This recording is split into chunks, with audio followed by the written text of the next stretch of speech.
सदाशिवसमारम्भां शङ्कराचार्यमध्यमाम् अस्मदाचार्यपर्यन्तां वन्दे गुरुपरम्पराम्। ॐ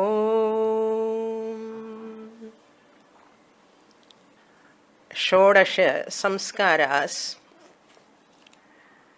we are seeing. We have come to that samskara known as Vivaha.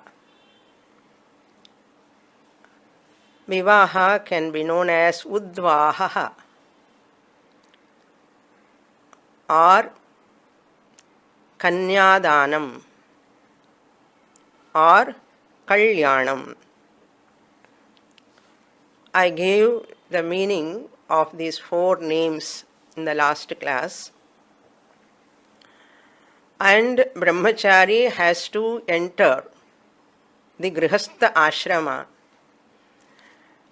after completing the Gurukula Vasa.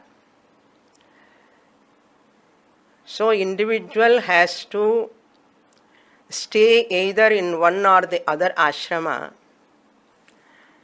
He should not stay without any ashrama.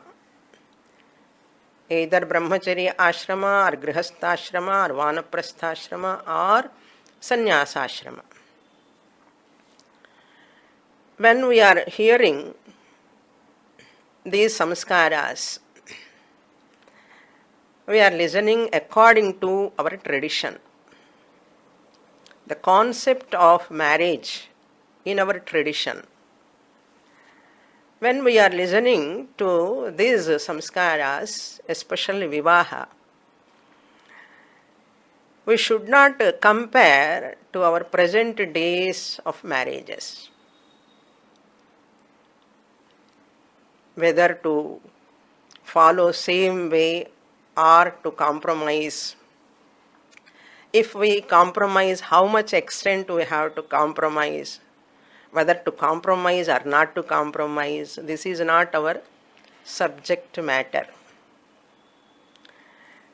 We should not think in those terms. Therefore, listen to these samskaras, marriage, vivaha, also objectively. Don't interpret into the present days. If you try to interpret, to follow or to compromise, there will be a conflict in your mind. Therefore, that part of implementing exactly like that, those days of tradition, it is not possible now. And it is not suitable also according to these timings, present condition. Therefore, let us listen objectively what is the concept of our tradition regarding the marriage. That is what we have to understand. That word Kanyadanam or Kanyakadanam, that means father giving his daughter as a gift. Danam means gift.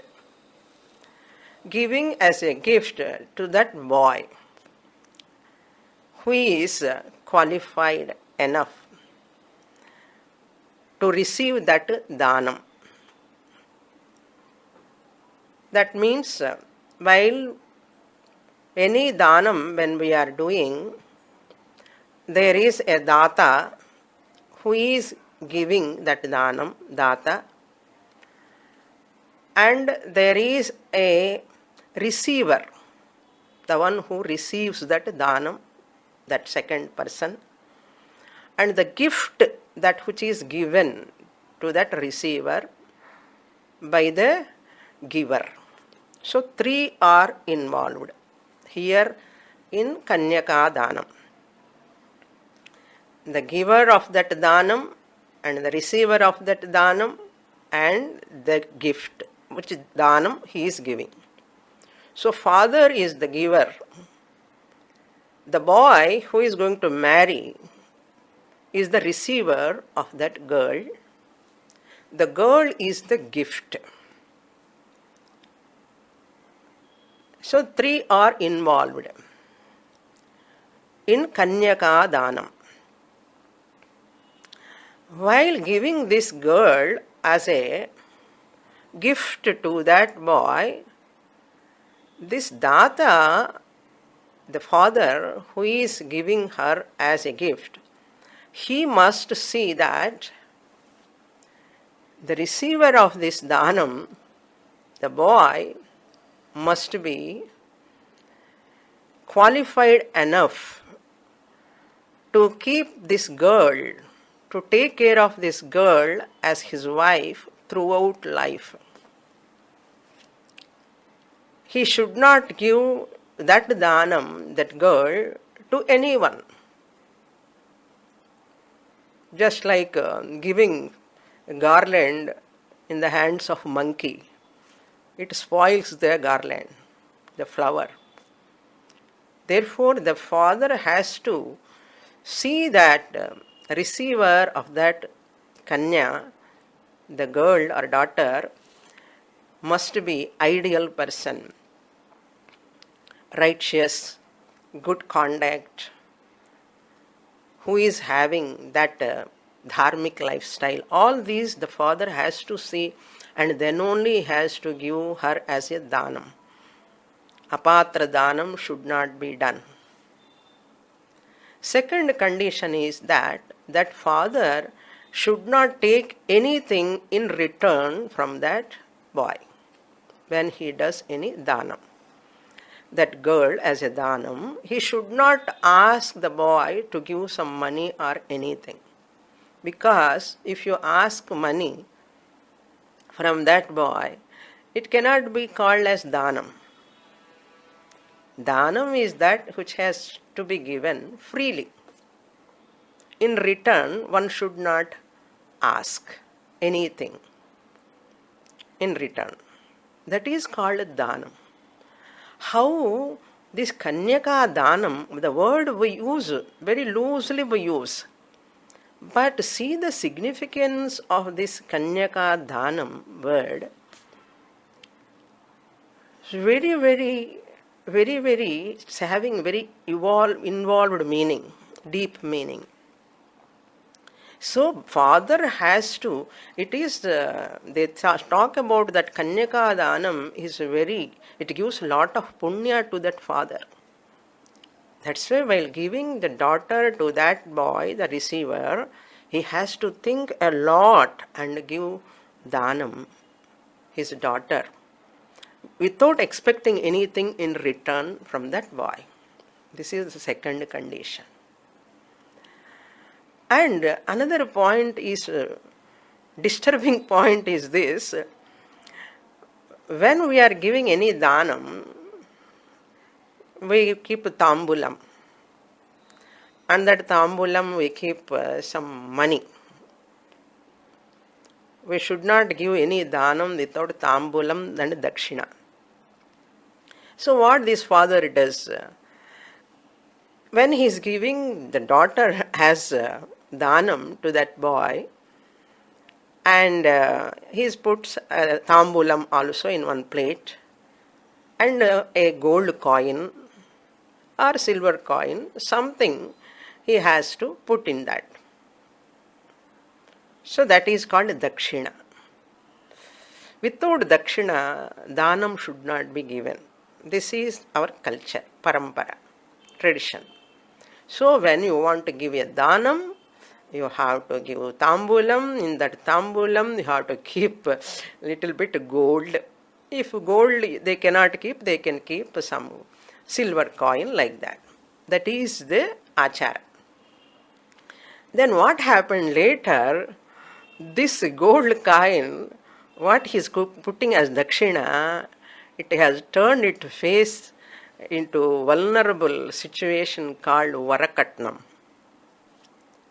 Varakatnam, dowry system. This tambulam, keeping some gold coin, has turned its face into a very ugly face like a dowry system.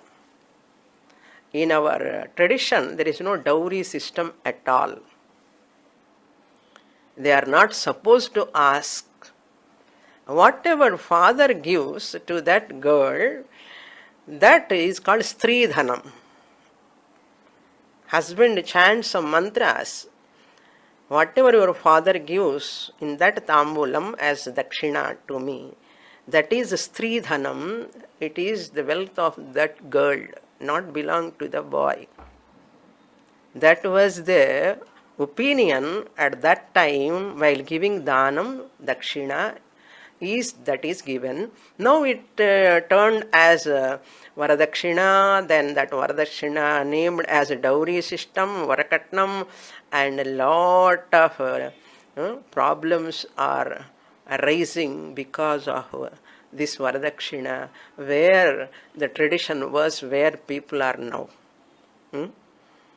So that's why we have forgotten the spirit behind, because of over greediness of wealth, money. They are asking for a dowry nowadays. And they say proud to get that money, gold and all. Such a low thinking has come in the society nowadays. Actually, Kanyaka Danam is a very auspicious ceremony. Very auspicious ceremony in our tradition. So, therefore, I gave 4 names: Vivaha, Udvaha, and Kalyanam and Kanyaka Danam. You see the Kanyaka Danam, the meaning of that Kanyaka Danam and Dakshina, Tambulam, all are the father with respect he gives. So this is the meaning of Kanyaka Danam. Now I would like to explain the types of marriages. Our Smritis, our secondary scriptures talk about 8 types of marriages. 8 types of marriages. Some of the names we often hear those names, but let me explain them, what are all those 8 types of marriages. Number 1 is the lowest type of marriage is vivaha, is Paishacha Vivaha. Paishacha Vivaha means abducting the girl without her interest and without her parents' interest. Abducting the girl and forcing her to marry without her interest and parents' interest, and her parents' interest, without their consent.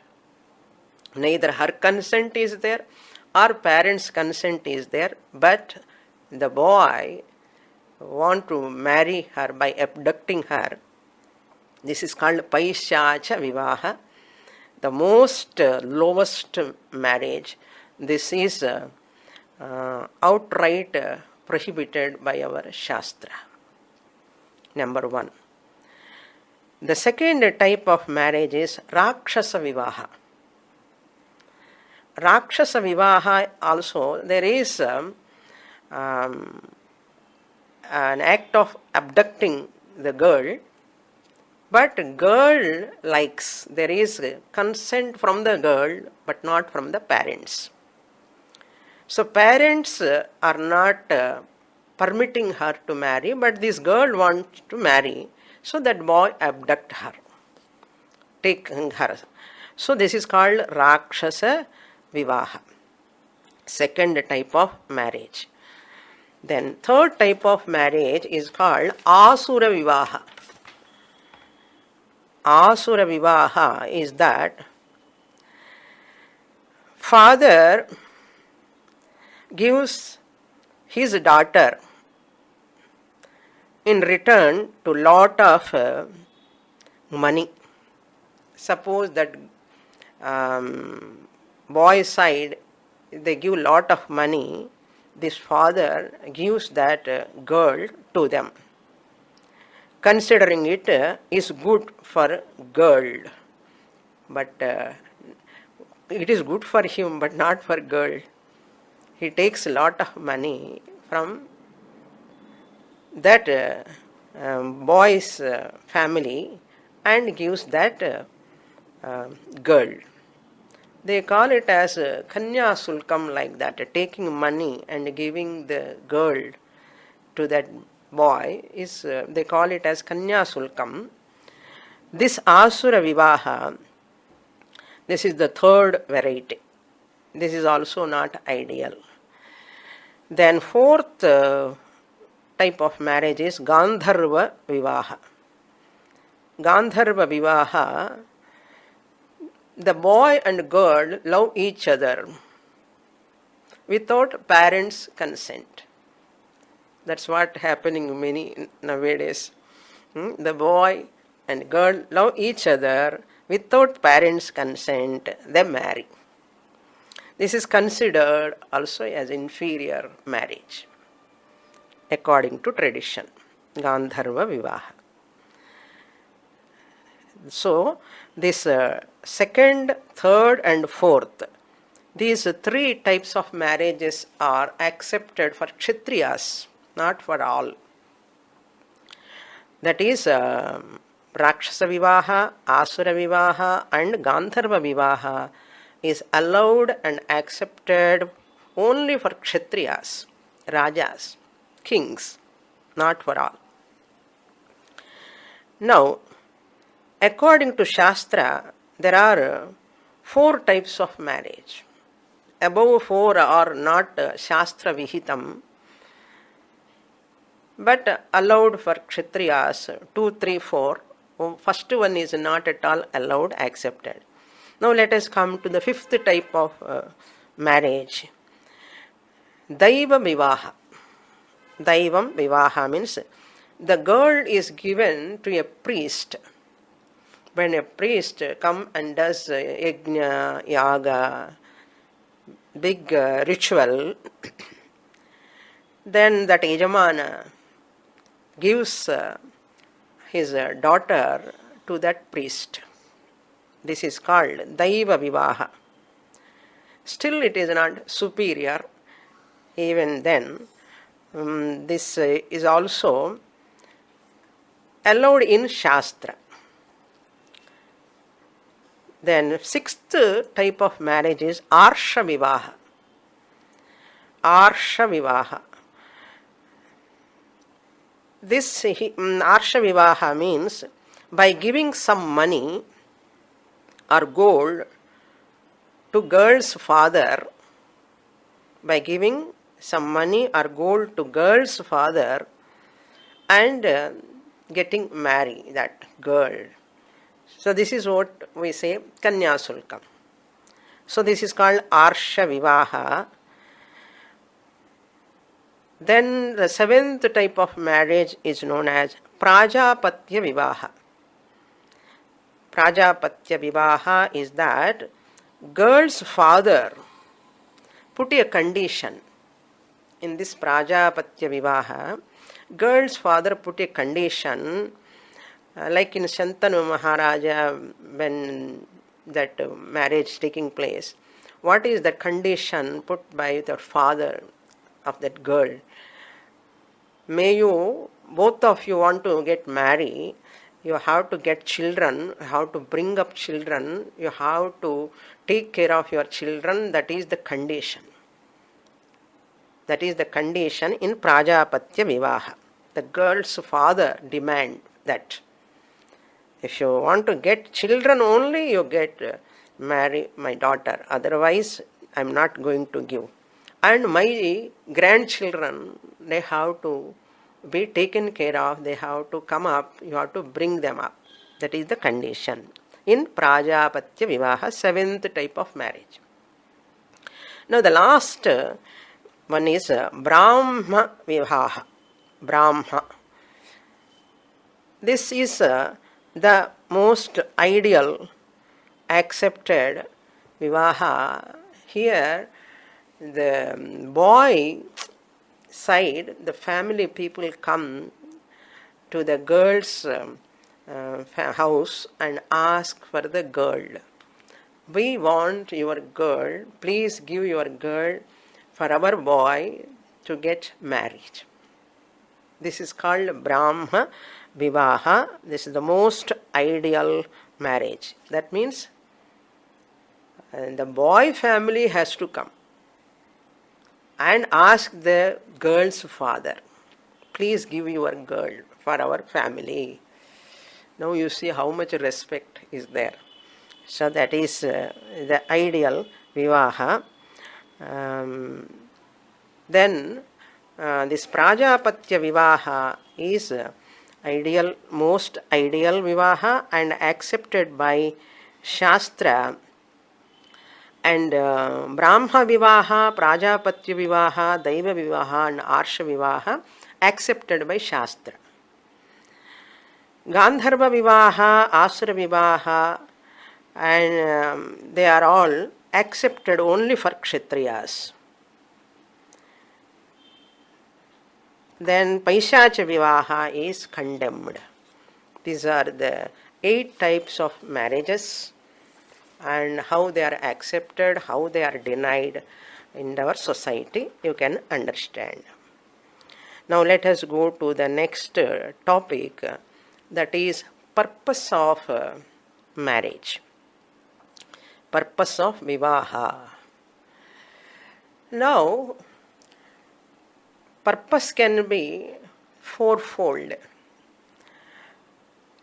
When a boy wants to marry a girl just for biological desire, natural, kamartham, prerita karma, that marriage is known, that action is known as kamartham preritam karma, just for mere biological fulfillment, just for those fulfillment of those desires, is called kamartham preritam karma.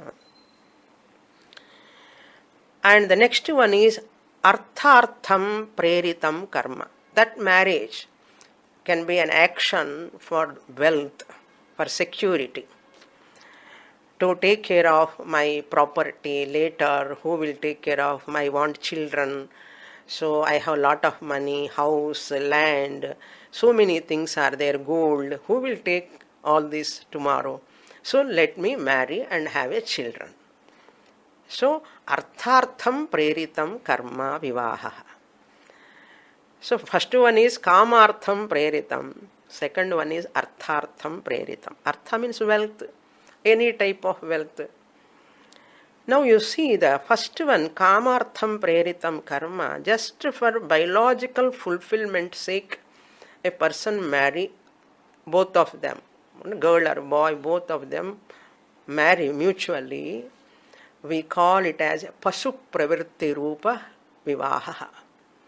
Because you know that shloka, often I quote, ahara nidra bhayamaidhunancha samanyametat pashubhirnaranam. Maidhunam, conjugal relation, is very common in every species. For the conjugal relation fulfillment sake alone is not marriage.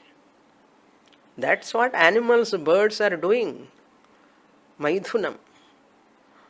That is also there, desire is there, but that should not be the goal of marriage. That should not be the topmost purpose of marriage. Our society, our culture in Hindu marriage system, that is seen as the lowest, inferior most type of marriage. Kamartham preritam karma is not at all recommended. Even though it is naturally there, but your goal should not be like that. Then you are same like animals, equal to animals. So therefore, that means only sthula sharira pradhana vivaha, that is. They give only importance to beauty, outside beauty, outside all those things. They see only compatibility at this level. Only arthartham preritam karma and kamartham preritam karma, if vivaha is that way, that only these 2 points only they see the compatibility. the boy and girl, they talking each other and months together, and they come to know that suitableness is there or not, compatibility. That is only arthartha preritam or kamartha preritam. Therefore, there is third one is called dharmartha preritam karma vivaha. Dharmartham preritam means here the people, they are little bit beyond gross body. Dharmartham preritam means for every human being has got three debts. Three debts, rinam. Debt means rinam, D-E-B-T, debt means rinam. These three types of debts can be removed by nitya naimittika karma, some rituals. What are those debts? One is rishiranam, number one, rishiranam. Number two is pitruranam. Number three is devarunam. Rishiranam is a debt that one owes to the sages, because sages have given the scriptures, the study, the teaching, they have given to us, handing over the scriptures for us, Vedas. Since they have given Vedas to us, the entire teaching methodology, so that sages, we are indebted to them, that rinam, you can be free from that rinam, the debt, by studying scriptures, teaching the scriptures, and doing oblations, performing some rituals for them. That comes under Rishi Rina, offering oblations to the Vedas in the name of those rishis, sages. This is the first Rinam. This is called Dharmartha Prerita Karma. That is, Vivaha is meant for to fulfill this Dharma, that is, Rishi Rinam I can come out of. Then second Rinam is Pitru Rinam. In Pitru Rinam is the debt that one owes to ancestors, one's ancestors, for one's life and for one's family, tradition and all. We have come here, today I am here, you are here, your children, your parents, everyone, because of our great-great-grandparents, ancestors. So, how we can come out of that Rinam? This debt is repaid through the offering of oblations. Offering the oblations, and by to that whole lineage, to that parampara, family tradition, and performing that Vedic rituals, including Shraddha, Tarpana, Karmas. That's why performing Shraddha Karma is very important. You are having a debt towards your Pitrus. So Pitrus will bless you and your family, children, next generation. Your great-grandchildren tomorrow going to come. Their blessings will shower. So that Shraddha Karma Dvara, Tarpanadi Karma Dvara, by oblations, some rituals, one can be free from that Pitruruna. Then Devaruna is a debt that one owes to the gods for providing the individual with all the ambience. So many things are available: water, air, principle, Varuna Devata, Vayu Devata, Agni Devata, Dig Devata. So many Devatas are there in our body also, and they are outside also. For our survival, they are helping us. Therefore, we have to show our gratitude for them. So, after marriage only, both can do this Deva Runa, they can remove they can be free by performing some prayers, rituals, pujas, etc. and propitiating the devatas. You have to make the devatas happy. Agnaye swaha, Indraya swaha, Varunaya swaha, we have to say. And devas will bless. And your indriyams, all preceding deities are there in all sense organs. So they will bless the body also and outside also. So they will bless all the elements, Panchabhutas. These are Nitya Naimitya karmas. This is the Dharmartham Preritam karma. Vivaha Dharmartham Preritam karma. Vivaha becomes the Dharmartha Preritam karma. See, first one is Vivaha is Kamartham Preritam karma. Only body level, physical body level they see. Second one is also Arthartham Preritam karma. For money sake only they are getting not marriage and all. That is also inferior. And the third one, they believe in subtle body, that which travels after death. Those who believe in Shastra, who believe in that Sukshma Sariram, and which travels after death, who believe in this alone, this is called Vivaha Dharmartham Preritam Karma. They go little bit subtle level, not only gross level. Marriage is not for gross level. Gross level only priority is there in marriage. That is like only animals and birds like that. But our culture, Hindu marriage systems go more further and further, subtle level. This is the third purpose of the marriage. Then the fourth purpose is mainly mokshartham preritam karma. So marriage is meant for that ultimate goal. Biological desire fulfillment is not the ultimate goal. Earning money, wealth for the sake of security, I want to get children, therefore I want to marry to take care of my property. Tomorrow my children also should be there. Marriage is not meant for that alone. That is not the ultimate goal of marriage. Not only the Shraddha Tarpana karmas to perform for ancestors and all, and Devarinam, Pitrarinam sake only I am marrying for that purpose. That is also not the primary purpose. Our Shastra says primary purpose is moksha. This first Arthartham Preritam, Kamartham Preritam, Dharmartham Preritam, they are like just primary school, secondary school, higher secondary school, like that.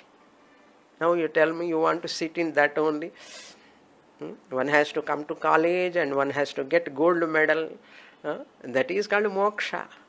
The ultimate purpose of marriage is mokshartham. One has to get married and both have to help each other, wife and husband, to go spiritually, take spiritual pursuit, and both have to attain that self-knowledge, moksha. This is the purpose of vivaha. Hindu marriage, I am talking about Hindu marriages, not all other marriages. In Hindu marriage system only is this we have to remember. Now we'll go to the next topic, that is selection of the girl or boy. What are the norms? What are the conditions? On what basis and the boy has to be selected or girl has to be selected for marriage? According to tradition, first condition I will give. There are 4 or 5 conditions I will give. First condition for selection of that girl, for boy or boy for girl, parents' permission must be there. Parents must choose the girl or boy. Choose the girl for their own son or choose the boy for their daughter. Parents must choose. That is what our tradition talks about. But nowadays you cannot talk about that. It is very, very feeble, that type of marriages. But people talk about more about compatibility, suitableness, compatibility. Now online so has come, that go on and on and on and talking each other.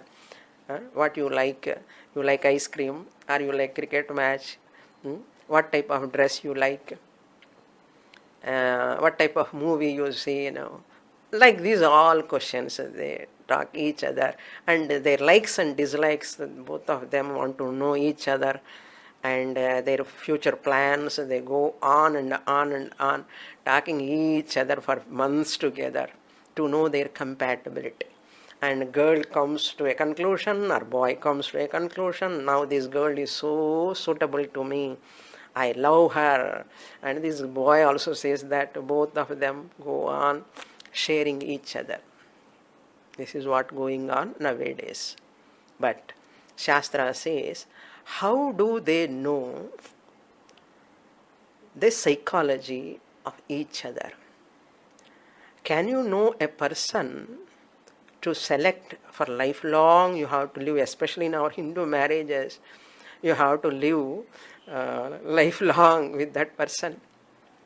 That's why you see many of my students say, 35th wedding day, Swamini, 25th wedding day. So from 25th, 25 years they are living together, 35 years they are living together. Even some of them, old students, they say 45th year, Swamini, wedding day. It's not a joke to live with the same person 45 years. So many years adjusting with the person, just by talking their likings and all, dislikings and all. This is, you cannot decide. Children, how they can decide? They are immature. They are very, very immature. Parents alone can decide. According to our tradition, and this is not my opinion, I am telling, this is Shastra says. So how they can decide a girl or boy? Just by compatibility. Going to the hotel and eating dosa, idli and all, just for some time, moving together. They give some names, dating and all. So many names they are giving. I don't want to utter those names also. But those names are familiar to people. What to do? I am helplessly uttering those names, those words. Okay. I am not telling it's wrong or right, but what our Shastra says. Okay. This is the first condition. Parents must select either boy or girl for their son or daughter from other outside family. That is the best selection, they say. Then who should choose? This is the conditions, first one. Then second one is, second condition to select the girl or boy is, in our tradition, the best compatibility of the girl or boy you know only through Jatakam. Horoscope is the best revealer of that compatibility. Many people don't believe in Jatakam and all. Swamini, marriage itself is so difficult to get a girl or boy. All the Jatakams, so many Jatakams they are seeing in internet and spending lot of money for that. What to do? Those are having some orthodox people, still they are sticking to Jatakam. That means horoscope. So boy horoscope, girl horoscope, they see that how it tallies, they have suitableness or not, or compatibility. Suitableness means compatibility is there or not. Who will reveal? By sitting 4 or 5 times and talking each other, chit chat, can they know compatibility? Horoscope shows that nature of that boy, nature of that girl. It shows whole thing. Therefore, our traditional people believe in horoscope. That is the best revealer of compatibility. Okay, whether you accept it or not, it is your problem. Shastra leaves to us. Okay, that is why you have to start very early. If you start very late and seeing Jatakams and all, nowadays people don't bother about Jatakam also, many people. But anyhow, Shastra says this is the first, second condition. First one is parents' consent. And parents has to choose the boy or girl. And second condition is horoscope. Then third condition for the selection of the girl or boy, dharmic family. If a family is a righteous father, mother, boys or girls, father, mother, they are living a righteous life, dharmic life. That family, even though they are poor, they are not rich, that is also is the condition to select the boy or girl. That character, dharma means here character. Dharmic family means character. Good habits are there or not, what is the conduct, their family. Not only boy, girl they see the parents' habits, parents' character, mother, father character, and their ancestors, their whole family they see. That is the whole dharmic family, that is called. Dharmic boy, I didn't say. Dharmic family, lineage. Why they say all these things? That dharma alone follow us when the person leaves the body. Mrutam shariram utsrujya kashta loshta samam kshitau bandhava vimukha yanti dharmam tam anugacchati. What they say? Mrutam shariram utsrujya. See, at the time of death, people all leave this dead body. Mrutam shariram utsrujya. What type of body? Kashta loshta samam. Kastam, loshta means like a log of wood. Like a stone it is, this dead body. Corpse is like a dead body, is like a log of wood or like a stone. Kashta loshta samam kshitau, on the earth they leave it. Mritam shariram usrujya kashta loshta samam kshitau. Then what? Bandhava vimukha yanti. All relatives, family members, they will go away. Then what comes along with this person? They say, dharmam tam anugacchati. Dharma alone comes along with this person. That is our tradition.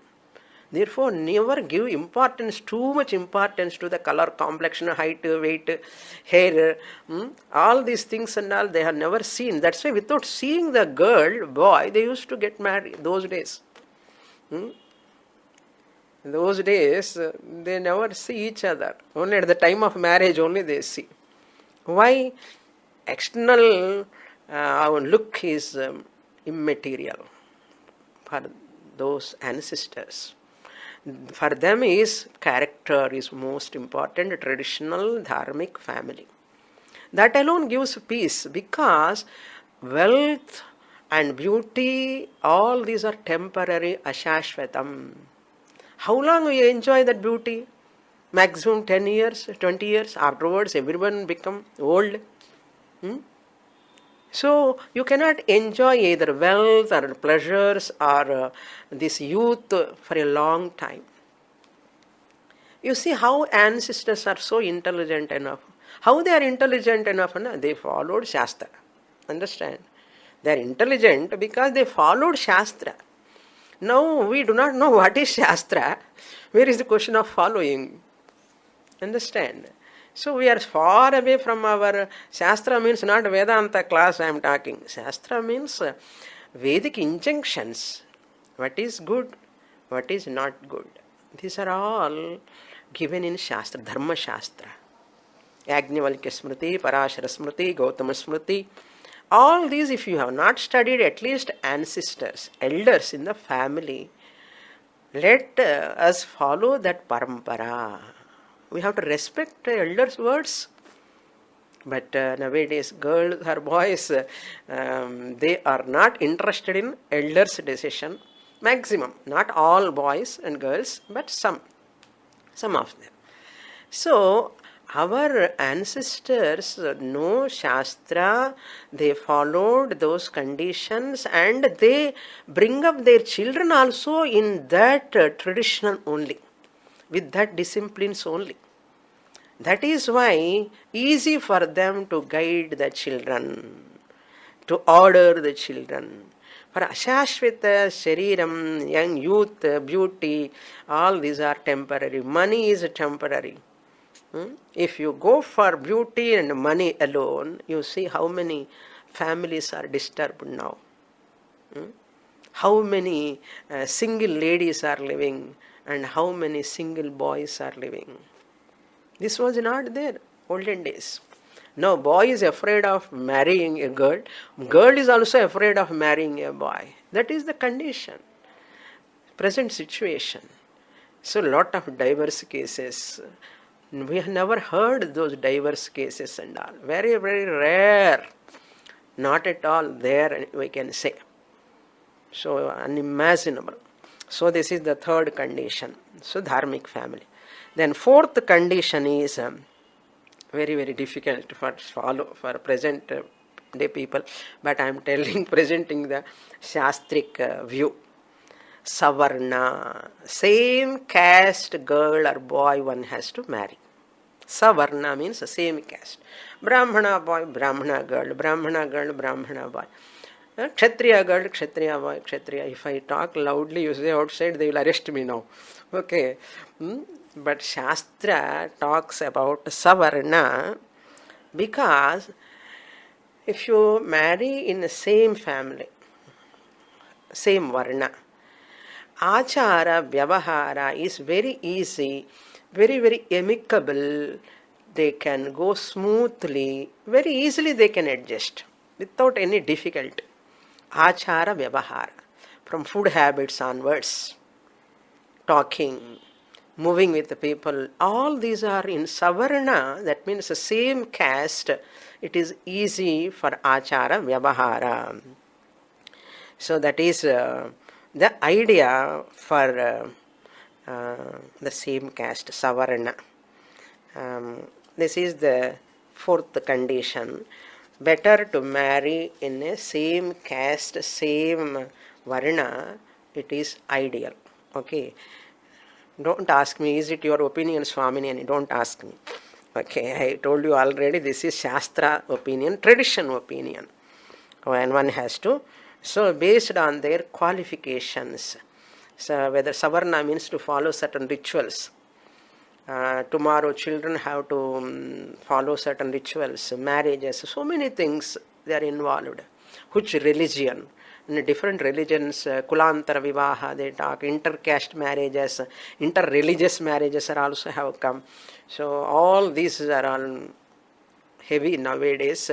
Anyhow, but when they are irreligious people, there is no problem. Any religion okay for them, any caste is okay. For irreligious people, what is the caste, what is the religion? I am talking, Shastra talking about religious people who follow religion, who follow tradition, who believe in Shastra, who want to bring up their family also in that religious practice, in that tradition. For them only these are the conditions. Those who are not having belief in those things and all, we need not talk about them here. Okay, this is the fourth condition. That's why Pujya Dayananda Swamiji says, people say, fall in love. Fall in love, they say, it means you are not right in love. Fall in love means you are not right in love and artham and solluvar Swamiji. Okay, so when we say Hindu marriage, Hindu marries Hindu. That means this they know Sanatana Dharma, Hindu marriages, Paddhati and all. That is then Savarna, then all for religious practices. Okay. Now let us go to the next condition, not over. One more condition is there. Fifth condition is Sagotra should not be married. Same Gotra, they belong, boy and girl belong to same Bharadwaja Sagotra, they should not marry. Or any other Gotra to same Gotra, that marriage is prohibited. Or Sapravara is prohibited. Rishi Parampara should not be the same. There are many orthodox families, till today they follow. Because some people do not know what is their Gotram also. What to talk of that marriage and all. Therefore, those who knows their Gotram, they never give the girl or boy in the same Gotram. Sagotram is prohibited. This is the another condition. And the last and final condition is medical reason. Medical reasons is this. In horoscope, the ancestral, any diseases which are coming by parampara, it comes like that, they see and they avoid that. Medical reason also, certain diseases, they come from family, parampara they come. That's why from medical reasons also we should not marry close family members.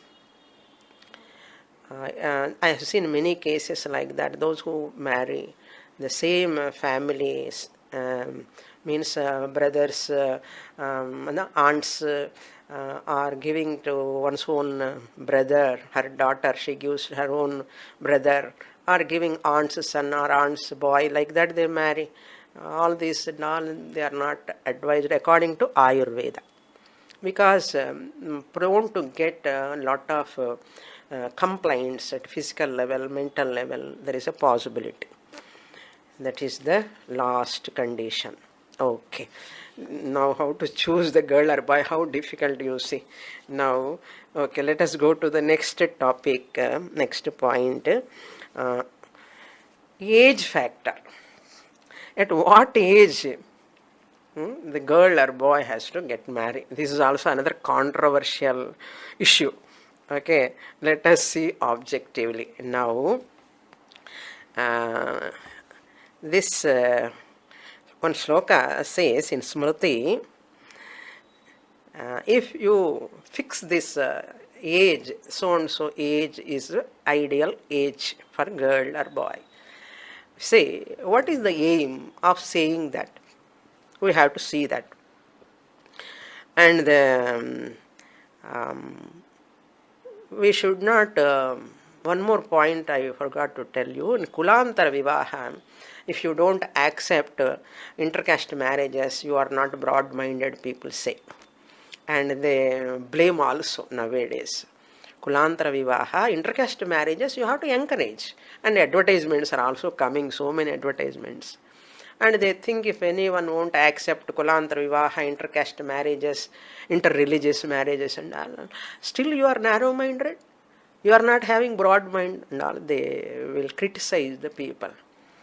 That is what people are facing nowadays. Those who are parents who are not allowing intercaste marriages, different religion, caste or different religion. Why parents are not accepting? They are getting lot of criticism because they are narrow-minded. But we have to see in a different angle why they are not allowing. For achara, vyavahara, for performance of ritual, I said dharmartham preritam karma. For kamartham preritam karma, you can marry any religion, any varna, okay. Arthartham preritam also, any religion, any caste, okay. But dharmartham preritam and mokshartham preritam, if you want to lead a spiritual life, a pursuit, you have to lead a different lifestyle. That sake only they have kept all these rules and regulations like that. Now see the age. What they say, Kanyaka Dana means in wedding invitations and all, they put Kanya Danam, Kanyaka Danam. What is the age of Kanya, 10 years. That sloka says, Ashta Varsha Bhavet Gauri. They sing Gauri Kalyana Vaibhoga. Meaning Gauri Kalyana means Ashta Varsha. 8-year-old girl only called Gauri. Okay.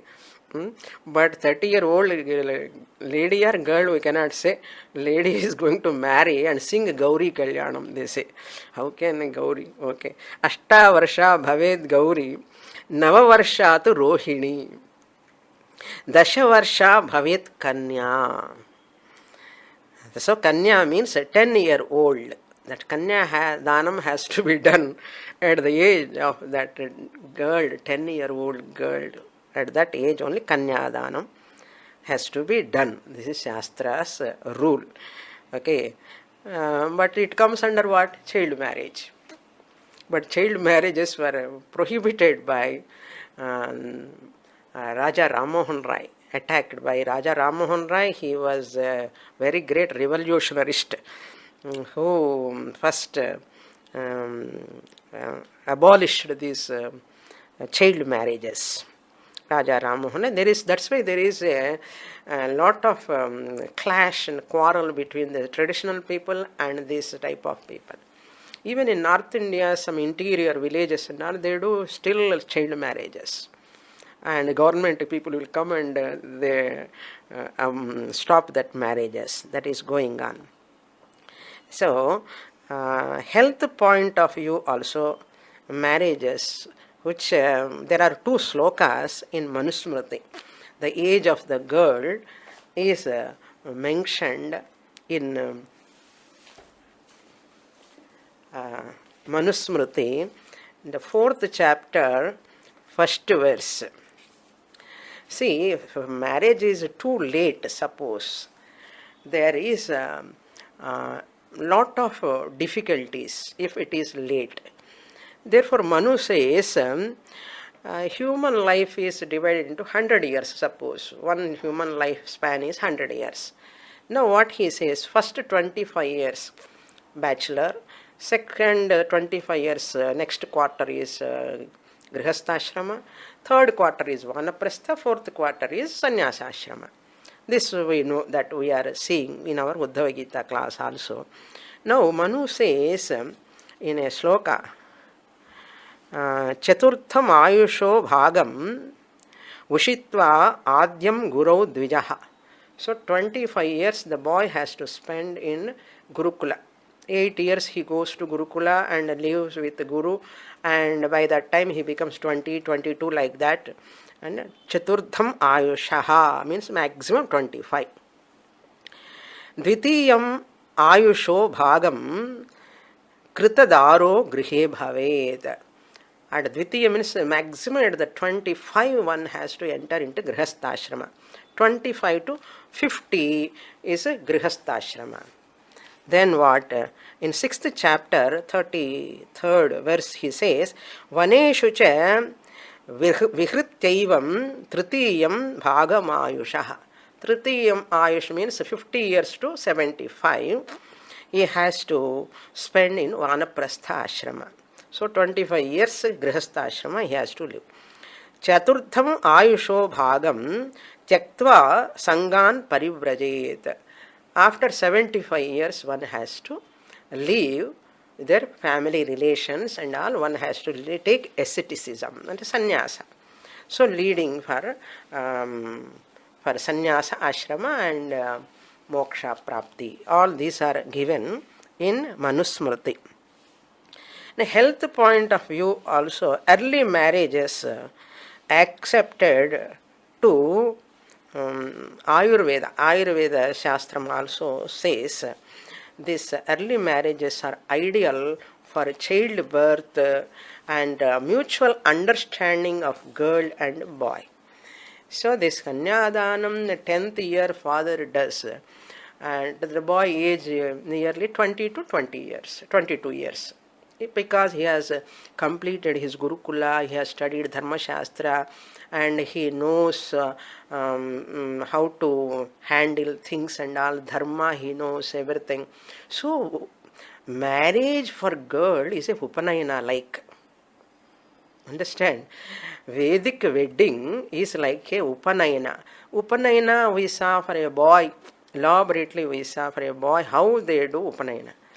Actually, Vedic wedding is nothing but it's a Upanayana for a girl. She is going to husband's house. That is only Gurukula for her. He is going to be the Guru for her. She is going to learn Dharma Shastra. She is going to learn all those, whatever he has learned in Gurukula, he is going to teach her. This is the thing they kept for the girl wedding is as a Upanayana. And I will explain how she is going to enter, and before that Upanayana steps and all we'll see in the next class. Hari Om. Om Purnamadah Purnamidam Purnat Purnamudachyate Purnasya Purnamadaya Purnamevavasishyate. Om Shanti Shanti Shanti. हरिः ॐ श्रीगुरुभ्यो नमः हरिः ॐ हरि ओम्।